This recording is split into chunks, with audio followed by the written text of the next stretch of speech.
Hello friends, I welcome you all to this session on power plant engineering. So as we have discussed in the previous lecture about the closed feed water heaters. So this is one example taken from PK Nag book, and this is basically of the closed feed water heater. What it says that you have a boiler from which the steam at 90 bar and 500 degrees Celsius it discharges uh, to the turbine. So this is a high pressure turbine where the steam enters at 900 bar and 500 degrees Celsius. Well, let's say the amount of steam is 1 kg. Then this is expanded up to some pressure and then it is reheated. Now, how to find out the reheat pressure as nothing has been given here? So what we can do is we can take it as 18 bar, because if I consider this reheat pressure to be optimum, then we have already seen that at 20% of the boiler pressure we can get that optimum reheat pressure. So the 20% of this 9 twos are 18, so this is close to 18 bar. So once this is reheated, then it is expanded into low pressure turbine, but mind it, as after this particular turbine there is extraction. So let's say M is the amount of extraction. So 1 minus M will be reheated and that 1 minus M will be going to the low pressure turbine and expanding. Then at the exit, it is the pressure at the exit of low pressure turbine or the condenser pressure is not given to us. What has been given? The temperature. Okay, this is what I have written here. Now it is condensed and then pump is doing its work, increasing the pressure to the boiler pressure. So at 0.6 the pressure is nothing but the boiler pressure. Then the feed water enters into this closed feed water heater where its temperature is getting increased to the saturation temperature, but it has been given that there is a terminal temperature difference of this. So what is terminal temperature difference? It is the temperature of the saturation temperature of the bleeded steam minus exit feed water heater temperature. So from here we can find out very easily what is the exit feed water heater temperature, that is T8. And in this way this is the whole circuitry. So mass, so it is 1 kg coming here, 1 kg expanding, then M is going to this feed water heater. So M1 minus M will be reheated and then 1 minus M will be expanded and 1 minus M will be entering into the condenser. But from here M is entering, so it becomes equal to 1 at point number 5 and then whole is 1. So let us start the solution. So at point 1 the pressure will be the boiler pressure, okay, and the temperature is 500 degrees Celsius. So here the temperature is 500 degree Celsius. So enthalpy we can evaluate, that is enthalpy based on pressure and temperature. So this is pressure, temperature. Likewise entropy based on pressure and temperature for water. So this is pressure, this is temperature, and that's it. Now you have all the properties at point number 1. Then point number 2. Now this is expanding up to what pressure? 18 bar. So this is the pressure. So the pressure will be this one, and temperature at this point I don't know. What I know is that this turbine is 92% efficient. So what we have to do is look 1 and 2. So if you look, so if this is point number 1, let's say, and this is point number 2, then let's say this is the one. So this is 1 and this is 2 S. So this is isentropic expansion. What is required? 2 is required. So efficiency of this turbine will be H1 minus H2 divided by H1 minus H2S. So the point number 2 can be evaluated as H1 minus efficiency of turbine times H1 minus H2S. So this will be doing here. So first, as point number 2, look here, point number 2 I don't know, I have to go for isentropic first. So first I have to tell what the entropy here. So entropy here is same as this one, so we will be doing that only. So entropy, so isentropic entropy will be the same as the entropy at point 1. So based on this we will be evaluating the enthalpy, isentropic enthalpy. So enthalpy based on pressure and entropy for water. So this is the pressure. Oh, what has happened? Entropy for water. So this is the pressure and the entropy will be this one. So it is S7. So now you have got this enthalpy. Once this is known, then you can evaluate this with the help of the formula, that is H1 minus eta T times this one. So this is H1 minus eta of turbine, high pressure turbine, times H1 minus H2S. So from here you got the enthalpy at point 2 as this. Once the enthalpy is known, you can find out what is the temperature as well as entropy. So let us evaluate the temperature. So temperature based on pressure and enthalpy for water. This is the pressure, this is the enthalpy, that's it. Similarly entropy, so entropy based on pressure and enthalpy for water. This is pressure and this one is enthalpy. So now you have your point number 2. Now comes point number 3. So the pressure is same 18 bar and the temperature is 500 degrees Celsius. So it is coming back to the same temperature at which it was entering into the high pressure turbine after reheating. So the pressure is going to be the same and the temperature is going to be the same as that of entry to the high pressure turbine. So this is point number 3. So we can evaluate the enthalpy based on pressure and temperature for water. So this is pressure, this is temperature, likewise entropy based on pressure and temperature for water. So this is pressure, this is temperature. Oh, I have okay. Now point number 3 is also known. Now point number 4. What I know about point number 4 is the temperature. So the temperature here is the condenser temperature is 40. Okay. What else I know? Now look. If you look here, this is also not 100% efficient. This is having efficiency of 90%. So what we can do is, if this is my point number 4, let's say, so this will be 4s and I am interested in 5. This is what, okay, I am interested, okay, I am at 3 to 4. Okay, so this is point number 3 and 4. So this is point number 3. So this is point number 3, this is 4s and this is 4. So point number 4s, I only know temperature. But at the same time, I also know entropy here, because the entropy for isentropic expansion will be the same as the point number 3. So first we will be doing this. So the entropy at point number 4, isentropic entropy, will be the same as that of point number 3.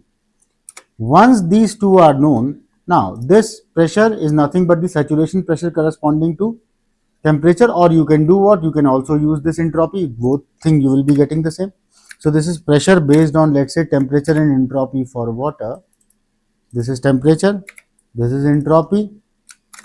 That's it. And if at all you want to find out the saturation pressure also, let's say saturation pressure corresponding to the temperature for water. So this is the temperature. You should get the same answer. Look here, you are getting the same answer. Okay. Now once this is known, and you can do what? You can find out the enthalpy Hs. So enthalpy based on the pressure and entropy for isentropic case. So this is the pressure and the entropy will be S and the rho is 9. So this is your Hs. Now you have to find out what is the enthalpy. So the enthalpy at point number 4, this efficiency of this turbine will be H3 minus H4 by H3 minus H4s. So what is required? H4. So it is nothing but H3 minus efficiency of turbine H3 minus H4s. So H. So this will be equal to what? H3, again let me check this. Yes, H3 minus eta T times H3 minus H4s. So this is my enthalpy. Once this is known, I can tell what is the entropy. So entropy based on pressure and enthalpy, let's say. So this is the pressure, this is the enthalpy. So now I have my entropy as well. So now point number 5. Now point number 5 is always assumed to be saturated liquid. So this will be having the same pressure at point number 4. Okay, then the temperature will be nothing but the saturation temperature corresponding to the pressure for water. So it should come out as 40 only. Then enthalpy, it should be of saturated liquid, so HL corresponding to pressure, and then SL corresponding to pressure. Once this is known, so point 5 is also known to us. Now come point number 6. Now look, this is pumping process. So let me draw it here.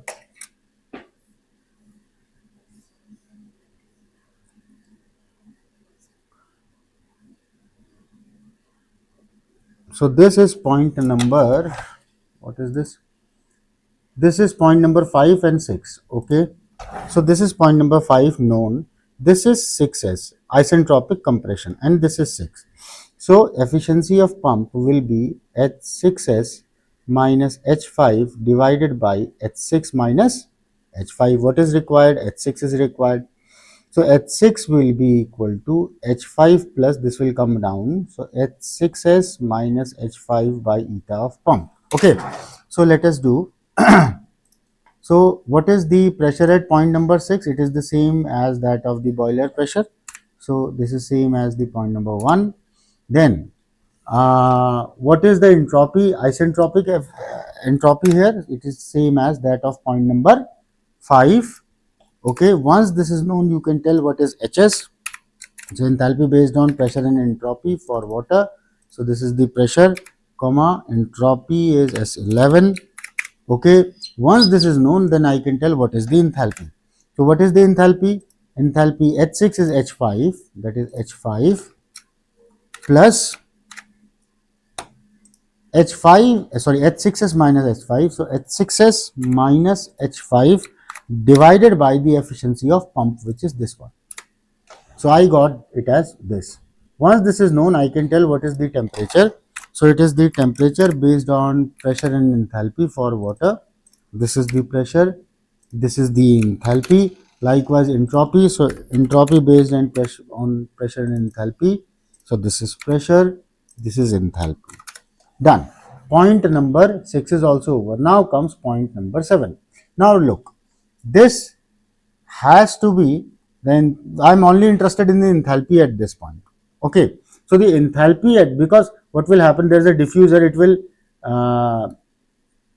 do what? It will this is the diffuser. Okay, so diffuser will do what? It will reduce the pressure and bring it to the pressure of the condenser. But as this is a diffuser, throttling is happening here. So the enthalpy at the saturated liquid enthalpy just before this should be same as this. So I am interested only in the enthalpy at 7. So it is nothing but enthalpy of saturated liquid corresponding to the pressure of the extraction, which is nothing but point number 2, this one. I hope this is clear to you. Why? Because before throttling and after throttling, the enthalpy ideally should remain the same. So enthalpy at 0.7 will be the enthalpy of the saturated liquid corresponding to the extraction pressure. Okay, so that is what we have evaluated. That's it. Nothing else is required from this point. Now comes point number 8. What is it? So 8, pressure at point 8 should be the same as that of boiler pressure. Okay. Now comes the temperature. So the temperature at point number 8 will be evaluated based on the terminal temperature difference. So T8 is nothing but this exit feed water heated temperature, and that should be equal to saturation temperature minus terminal temperature difference. What is the saturation temperature difference? This saturation temperature is the temperature corresponding to the extraction pressure. So we will be writing Tsat corresponding to the pressure. What is the pressure? This P2. This is the pressure, and then so this and terminal temperature will be coming here. So it is minus terminal temperature difference, which is this one. So it becomes positive only. So you will be getting an answer of 208.72. Okay. Based on these two, you can evaluate what the enthalpy is. So enthalpy based on pressure and temperature. This is pressure, this is temperature. Okay, likewise the entropy based on pressure and temperature. So this is pressure, this is temperature. Now you must be wondering that if you look the book, they won't be saying that you do this. Why? Because this here the water is in what state? It is in subcooled state.